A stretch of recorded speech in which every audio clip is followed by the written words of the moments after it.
აწყური საქართველოს ერთ-ერთი უძველესი ქალაქი გახლდათ, რომლის ადრინდელი სახელწოდება იყო სოსანგეთი. იგი ქართულ წყაროებში აწყერის სახელითაც გვხვდება. აწყური ახალციხის რაიონში მდებარეობს. სოფელი მდინარე მტკვრის ორივე ნაპირზეა გაშლილი. რაც შეეხება ციხეს, ის მტკვრის მარჯვენა ნაპირზე მდებარეობს და მთელს მიდამოს გადაჰყურებს. აქვეა ძველი საეპისკოპოსო ცენტრის ნანგრევებიც. მემატიანეები აწყურს ხშირად მოიხსენიებდნენ. ამის მიზეზი მისი ადგილმდებარეობა იყო. აწყური მრავალჯერ გამხდარა უცხოელთა წინააღმდეგ ქართველთა გმირული ბრძოლისა და შემართების ასპარეზი. აწყურის ციხეს, რომელიც სამხრეთიდან მომავალ ერთ-ერთ უმთავრეს გზას დარაჯობდა, მრავალი თავდასხმისთვის გაუძლია. აწყურის ციხე შესანიშნავად ეხამებოდა რთულ რელიეფს და საქართველოს სხვა ციხეთა მსგავსად მას სტრატეგიული დანიშნულების თავდაცვითი მნიშვნელობა ენიჭებოდა.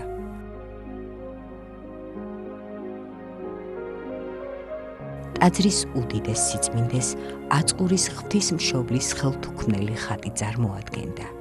წმინდა მოციქული ანდრია პირველწოდებული სწორედ ამ ხატით შემობრძანდა საქართველოში. როცა მოციქულებმა ყარეს წილი, ვინსად უნდა წასულიყო საქადაგებლად, ამ წილის კრაში მიიღო მონაწილეობა ყოველ წმინდა ღვთისმშობელმა და მას შეხვდა ჩვენი კურთხეული ქვეყანა ივერია. ეს იყო განგება ღვთისა, ეს იყო ბრძანება ღვთისა, რომ ღვთისმშობელს უნდა თავისი კალთით, თავისი ლოცვით დაეფარა საქართველო და ღვთის ბრძანებით ყოვლადწმინდა ღვთისმშობელი დედა აგზავნის ანდრია პირველწოდებულს მოციქულს და მიიღებს ფიცარს, მიიდებს სახეზე და იმ ფიცარზე გამოისახება სახე ყოვლადწმინდისა ღვთისმშობლისა. ანდრია პირველწოდებულის წამოვიდა ზღვით, შავი ზღვის სანაპიროთი და თან წამოიღო ყოვლადწმინდა ღვთისმშობლის ხატი, რომელსაც ეწოდება აწყურის ყოვლადწმინდა ღვთისმშობელი. ყოვლადწმინდა ღვთისმშობელო, გადააფარე საქართველოს შენი კალთა, გადააფარე საქართველოს შენი წყალობა, დაიცევ და დაიფარე საქართველო და მთელი ქვეყანა. გრიგოლ ხანძთელის ცხოვრების თანახმად აწყურში საეპისკოპოსო ტაძარი უკვე ღირსი მამა გრიგოლის დროს, ესე იგი მერვე მე-9 საუკუნეებში არსებობდა. გრიგოლის ერთ-ერთი მოწაფე აწყურის ეპისკოპოსი ყოფილა. ადრინდელ ფეოდალურ ხანაში აწყური სამცხის პოლიტიკური ცენტრი და სამძივართა ფეოდალური საგვარეულოს ადგილსამყოფელი იყო. ასევე მნიშვნელოვან პუნქტად ითვლებოდა იგი სამცხის საათაბაგოს არსებობის ხანგრძლივი პერიოდის მანძილზე. აწყურში მოღვაწეობდნენ მწიგნობრები, კალიგრაფები, წიგნის მკაზმავნი, გიორგი მაწყვრელი, გაბრიელ კოტაი, იოაკიმე მაწყვრელი, იერემია მაწყვრელი და სხვები. მე-13 საუკუნის მიწურულში ძლიერი მიწისძვრის დროს აწყურის ეკლესია დაინგრა, მაგრამ მალე აღადგინეს, რადგანაც იგი მესხეთის მთავარი ტაძარი გახლდათ. მას შემდეგ, რაც სამცხის მთავრები საქართველოს მეფეს განუდგნენ, ტაძარს განსაკუთრებული მნიშვნელობა მიენიჭა. აწყურის ყოვლადწმინდა ღვთისმშობლის სახელობის ეკლესია საქართველოში პირველი საკათედრო ტაძარია. იგი მოქმედი იყო მე-16 საუკუნის ბოლომდე. ისტორიული მონაცემებით თურქების შემოსევების დროს წირვა-ლოცვა შეწყდა, რის შემდეგაც იგი გაიძარცვა. კედლები, რომელმაც ჩვენს ეპოქამდე მოაღწია მე-10-მე-11 საუკუნეებს მიეკუთვნება, თუმცა აღმოჩენილია უძველესი ეკლესიის ნაშთებიც. გადმოცემის მიხედვით ღვთისმშობლის ტაძრის სიდიდე და სიდიადე მნახველს აოცებდა. ღვთისმშობლის მიძინების სახელობის ტაძრის სიგრძე 57 მეტრს შეადგენს, ხოლო სიგანე 24 მეტრია. აღსანიშნავია ისიც, რომ აწყურის საკათედრო ეკლესია საქართველოში ტაძრების აგებისას ხუროთმოძღვრებისათვის სამაგალითო ძეგლი იყო. მე-18 საუკუნის პირველ ნახევარშიც ვახუშტი ბაგრატიონის ცნობით აწყურს არს ეკლესია დიდშენი, შვენიერად ქმნული, გუმბათიანი, ყოვლადწმინდის ღვთისმშობლისა. შენობა ფეხზე იდგა თვით მე-19 საუკუნის დასაწყისამდეც კი. საქართველოს ისტორიისა და ქართულ სიძველეთა ცნობილი მკვლევარი აკადემიკოსი მარი ბროსე, რომელმაც მე-19 საუკუნეების შუა წლებში ნახა ეს ძეგლი, წერს: ერთმა მოხუცმა ქალმა მითხრა, ტაძარი ჯერ კიდევ დაუნგრეველი მახსოვსო. როგორც ტაძარს, ასევე ციხე ქალაქს ჟამთასვლამ თავისი ულმობელი ხელი დაატყო. აწყურის ციხისგან დღეს მხოლოდ ნანგრევებია დარჩენილი. თუმცა მაინც ადვილად შეიძლება წარმოვიდგინოთ, რომ იგი სამშენებლო თვალსაზრისით რთული და საინტერესო ნაგებობაა. ციხეში შესასვლელი კედელში გამოკვეთილი ვიწრო გვირაბიდანაა, რაც ახლა გზის დონეზეა მტკვრის პირას. ციხე ისეთ კლდებზეა ნაშენი, რომ გვირაბში შეჭრის შემდეგაც მტერი მას ადვილად ვერ იმორჩილებდა. მთავარი სირთულე სწორედ ძნელად მისადგომ შიგან ნაგებობათა აღება გახლდათ. ციხის კედლების დათვალიერებისას ისეთი შთაბეჭდილება რჩება, თითქოს ისინი ბუნებრივადაა შესდილი კლდესთან. კლდის რელიეფი, მისი ყოველი ჩაღრმავება და ნაოჭი მარჯვეთაა გამოყენებული მშენებელთა მიერ. ახლანდელი ციხე, რა თქმა უნდა, აღარ წარმოადგენს ერთგვაროვან მთლიან ნაგებობას. აქ მრავლადაა სხვადასხვა დროის ფენა. ეს სრულიად ბუნებრივია. ციხე 1000 წლის განმავლობაში მაინც მოქმედი იყო. მას ბევრი თავდასხმა განუცდია, რამდენჯერმე დაზიანებულა და აღდგენილა. აწყურის ტაძრის სიდიადე მნახველს დღემდე აოცებს. აწყურის კათედრალი თავისი ფართობით ყველაზე დიდი იყო მთელ საქართველოში. კულტურული მემკვიდრეობის ეროვნული სააგენტოს მიერ გასულ წელს აწყურის ღვთისმშობლის ტაძრის სარეაბილიტაციო პროექტი განხორციელდა.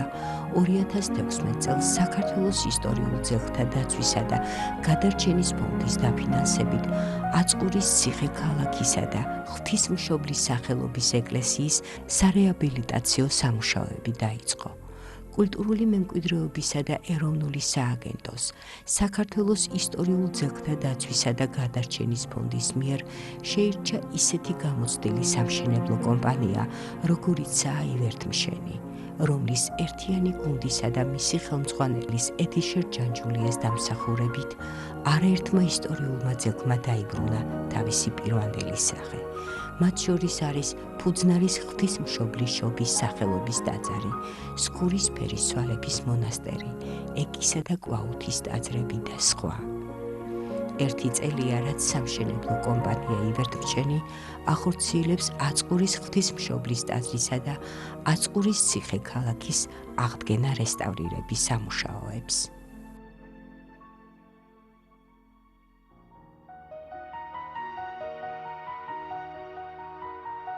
საქართველოს საპატრიარქოსა და კულტურული მემკვიდრეობის დაცვის ეროვნულ სააგენტოს საბჭოს წევრები აწყურს ეწვივნენ და სამშენებლო კომპანიის მიერ ჩატარებული სამუშაოები შეაფასეს.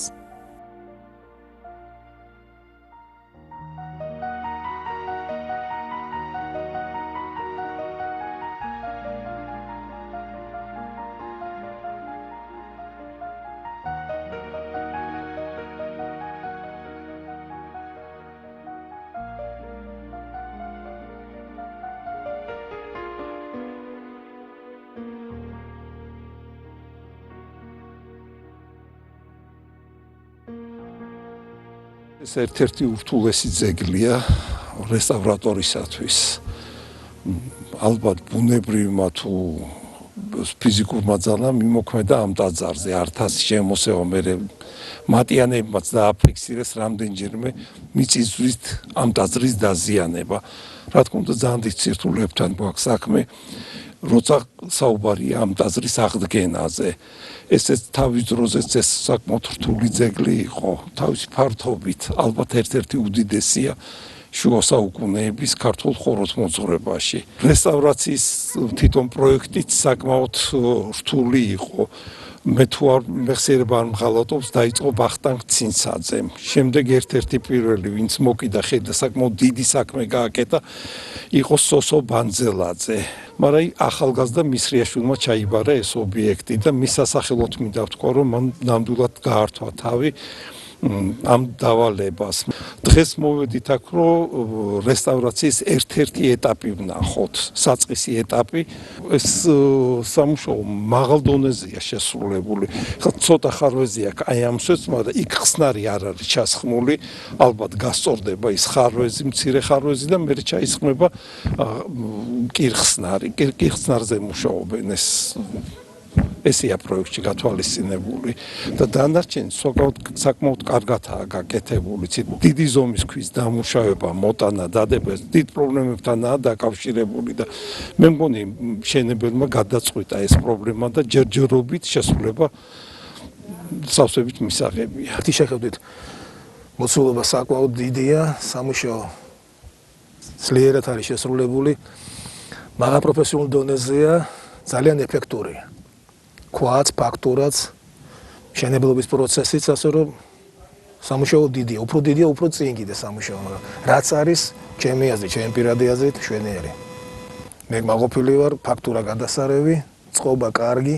მთელი ჩემი ცხოვრება შეგნებული ამ ძეგლებზე ვარ და სხვანაირად ვერ წარმომიდგენია. ალბათ ამდენხანს ვერ ვიცოცხლებდი ამ საქმეში რო არ ვიყო. ესე რომ ისა და რაც შეეხება ახლა აწყურის აი ამ ობიექტს, მე მგონია რომ საუკუნის საქმე კეთდება. აი საუკუნის მოვლენა. აი ხა დაწყებულია ჯერ მხოლოდ დასაწყისია და რაც დაწყებული არის ძალიან მაღალ დონეზე და კარგად. და წარმომიდგენია ახლა ეს რომ აბა როგორი სივრცე შეიქმნება და ეს ტაძარი მრავალჯერ გადაკეთებულია. 14 საუკუნეში საერთოდ აი ორნამენტიანი ქვები უგომა იყო ჩადებული საპირედ. ამიტომ ამ მხრივ პროექტირება ძალიან რთული იყო. ესე იგი პროექტანტებმა თავი კარგად გაართვეს ამ საქმეს და ნუ ახლა ძალიან ბევრი იქნება ახალი, მაგრამ ძველის ბაზაზე იქნება ეს გაკეთებული და ესე ცდილობენ რომ რაც შეიძლება მეტი. ეხლა ადრე ნამუშევარი აქ, აი მაგალითად ეს არ ვარგა.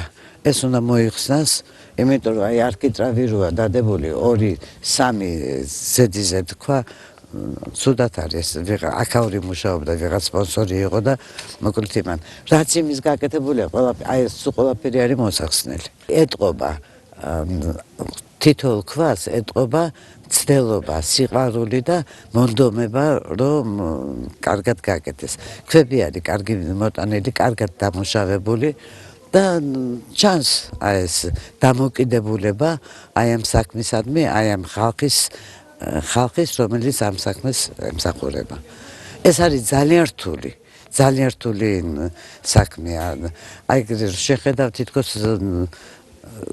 ვინც არ იცის, ვერ მიხვდება აქ რამდენი ძალისხმევა, მონდომება და აუცილებელი სიყვარული. აი სამშენებლო კომპანია, რომელიც ახლა აქ მუშაობს, ეგ კვალიფიციური და ისეთია და დაწყებული აქვს. ყველანაირად ცდილობენ და მე იმედი მაქვს, დარწმუნებული ვარ, რომ თავს გაართმევენ.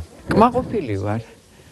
კარგად არის დაწყება ძეგლზე მუშაობისა ძალიან რთულია დაწყება. აი გაისად ალბათ უფრო უკეთესად წავა საქმე და რაც არის გაკეთებული მომწონს. ედიშე ჯანჯულია, კარგად მუშაობს საერთოდ და კარგი ორგანიზატორია. ამ საქმის ორგანიზაციას მით უმეტესად ასეთ დიდ ძეგლზე ძალიან დიდი მნიშვნელობა აქვს. და მე ვფიქრობ, რომ კარგად წავა საქმე. სრულიად საქართველოს კათოლიკოს პატრიარქის, მცხეთა თბილისის მთავარ ეპისკოპოსის, ბიჭვინთისა და ცხუმ აფხაზეთის მიტროპოლიტის, უწმინდესისა და უნეტარესის, ილია მეორის მიერ დაწერილი აწყურის ღვთისმშობლის ხატის ტროპარი ასე იკითხება. ხელთუქმნელად ფიცარცა ზედა, აღთმფრელო უბიწოსა პირისა შენისაო, რომელაც ყოველთა მიერ სახილველ არს ხადი ყოვლადწმინდისა აწყურისა ღვთისმშობლისაი. ისმინე ვედრებაი ჩვენი შენ, ხატად ზეცისა წოდებულო და გვიხსენ ჩვენ ყოველთაგან განსაცდელთა მრავალ მოწყალე. შევთხოვოთ ქართველი ხალხის უდიდეს სიწმინდეს, აწყურის ღვთისმშობლის ხელთუქმნელ ხატს, რომ მხატვრულ არქიტექტურული ღირებულებით, ისტორიული მნიშვნელობითა და გამორჩეული მონუმენტურობით ქართული საკულტო ხუროთმოძღვრების ერთ-ერთმა უმნიშვნელოვანესმა ძეგლმა აღდგენა რესტავრირების შემდგომ თავისი ძველი დიდება დაიბრუნოს და ამ კედლებში კვლავაც აღსრულდეს ღვთისმსახურება ქართველი ერის სულიერების სასამაღლებლად.